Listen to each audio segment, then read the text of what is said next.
isa na lang yung nag-aantay ng clearance. Possible din po lumabas today. Possible din po ma-discharge.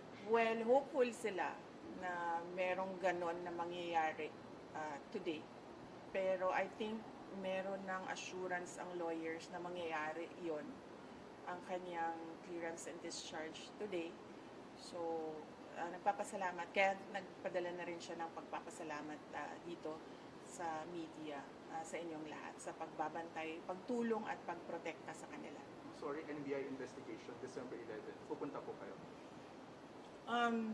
I'll have to run my schedule day by day kasi nagbabago siya ngayon araw-araw dahil bigla na lang may nangyayari na mga bagay kaya hindi ko magawa yung schedule ko ng malayo pa. So, we do it day by day sa ngayon, yung schedule.